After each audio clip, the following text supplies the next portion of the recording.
नमस्कार साथियों, वेदांत क्लासेज के डिजिटल प्लेटफॉर्म पर आपका हार्दिक स्वागत, अभिनंदन। साथियों, आज हम जो चर्चा करेंगे उस टॉपिक का नाम रहेगा पशु परिचर भर्ती से संबंधित है। और टॉपिक कौन सा है? पशुओं के चमड़े और हड्डियों का जो उपयोग है, use of animal hide and skin and bones. तो इसके बारे में देखेंगे कि भाई इनका जो चमड़ा यानी कि जो खाल है उसका किस प्रकार से यूज होता है, साथ ही में जो हड्डियां हैं उनका किस प्रकार से यूज होता है।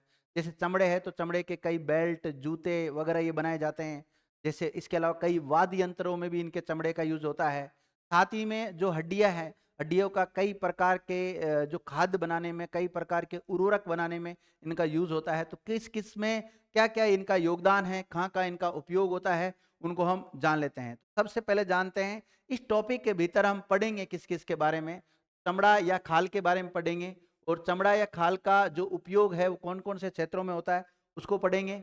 और गुणवत्ता के आधार पर पशुओं से प्राप्त जो खाल है वो 4 प्रकार की होती है। कौन कौन सी होती है? श्रेणी ए यानी कि अच्छी खाल, श्रेणी 2 में आंशिक क्षतिग्रस्त खाल, श्रेणी 3 में निम्न गुणवत्ता वाली खाल, और श्रेणी 4 में बहुत निम्न गुणवत्ता वाली जो खाल होती है। इसके बारे में इनकी क्या विशेषताएं होती है, इनको हम देखेंगे। तो सबसे पहले जानते हैं चमड़ा यानी कि खाल।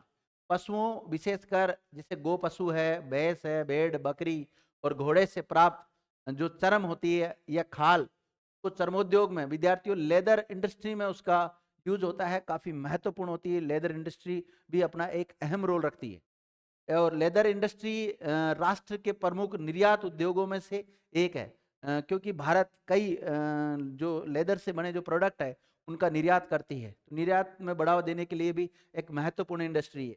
विगत कई वर्षों में जो लेदर है, चर्म सामग्रियों के उत्पादन और निर्यात में 3 से 4% की गुना वृद्धि देखी गई है। 4 से कितनी गुना वृद्धि देखी गई है विद्यार्थी? 3 से 4 गुना वृद्धि देखी गई है। चमड़े तथा खाल के मुख्य उपयोग कौन कौन से हैं? जैसे जूते बनाने में चमड़े का यूज होता है, दस्ताने जो बनाते हैं उसमें चमड़े का यूज होता है, बेल्ट बनाने में चमड़े का यूज होता है, चमड़े के कई बैग भी बनाए जाते हैं तो उसमें भी चमड़े का यूज होता है। इसके अलावा जिलेटिन बनाने में, गलू बनाने में, उर्वरक बनाने में भी इसका यूज होता है, ग्रीस बनाने में इसका यूज होता है। खरगोश की खाल सुंदर होने के कारण इसका उपयोग जैकेट बनाने में करते हैं, टोपी बनाने में करते हैं, पर्स बनाने में करते हैं। खरगोश की खाल का प्रयोग किस किस में करते हैं? सुंदर होने की वजह से जैकेट, टोपी या पर्स बनाने में भी इसका उपयोग किया जाता है। गुणवत्ता के आधार पर जो पशुओं की खाल है वो 4 प्रकार की होती है। अभी थोड़ी देर पहले हमने चर्चा की थी। इनकी 4 कैटेगरी बांटी गई, 4 श्रेणियों में विभाजित किया गया। अच्छी, आंशिक क्षतिग्रस्त खाल, निम्न गुणवत्ता वाली और बहुत निम्न गुणवत्ता वाली जो खाल है, इनको रखा गया है 4 श्रेणियों में। एक एक को हम देखेंगे इसे आगे। और खालों की गुणवत्ता मुख्यतः 2 कारणों से प्रभावित होती है। एक तो मृत्यु पूर्व कारण क्या था उसकी वजह से, और मृत्यु पश्चात के कुछ कारण है उनकी वजह से। मृत्यु पूर्व के कारण जैसे चर्म रोग अगर उसको था तो उसकी खाल खराब रहेगी विद्यार्थियों। गोदना, घाव के दाग, इस प्रकार से अगर है तो उसकी खाल क्षतिग्रस्त हो सकती है। और मृत्यु के बाद भी उसकी खाल किस प्रकार प्रभावित होती है? तो जैसे कोई जानवर मर गया तो उसको खाल उतारते समय लगने वाले कट, जब खाल उतारते हैं पशु के ऊपर से तो उसके ऊपर कई प्रकार के कट लग जाते हैं, तो उससे भी उस खाल को, उस चमड़ी को नुकसान पहुंचता है। एवं प्रसंस्करण के दौरान होने वाली हानियां, जब उसको साफ सफाई की जाती है उस खाल की, तो उस समय भी उसमें कई प्रकार के नुकसान पहुंच जाते हैं। से भी उसमें मतलब दिक्कत आ जाती है, खाल की श्रेणी कम बेशी हो जाती है, मतलब अच्छी गुणवत्ता में कमी आ जाती है। हड्डियों का उपयोग क्या होता है? वो तो होगी बात खाल की। अब बात करें हड्डियों का उपयोग क्या होता है। जानवरों की जो हड्डियां हैं उनका भी बहुत कई प्रकार का उपयोग होता है। जैसे पशुओं से प्राप्त होने वाली हड्डियों के प्रमुख पशु उप उत्पादक है। जैसे पशुओं से प्राप्त हड्डियों के निम्न उपयोग करते हैं। अस्थि चूर्ण या अस्थि कोयला बनाने में इसका उपयोग किया जाता है। इसके अलावा हड्डियों के चूर्ण का उपयोग उर्वरक के रूप में भी करते हैं। हड्डियों का जो चूर्ण होता है उसका उर्वरक के रूप में भी यूज लिया जाता है। साथ ही में अस्थि चूर्ण पशु एवं कुक्कट आहार में खनिज लवणों की आपूर्ति करता है। अस्थियों का जो चूर्ण होता है ना, वो पशु पालन में या फिर कुक्कट का जो पालन किया जाता है, मुर्गी पालन किया जाता है, उसमें एक प्रकार से ये मिनरल्स का काम करता है विद्यार्थियों, खनिज लवणों का काम करता है। हड्डियों से सरेस और जिलेटिन तथा गलू भी बनाया जाता है। हड्डियों से विभिन्न सजावटी सामान भी बनाए जाते हैं।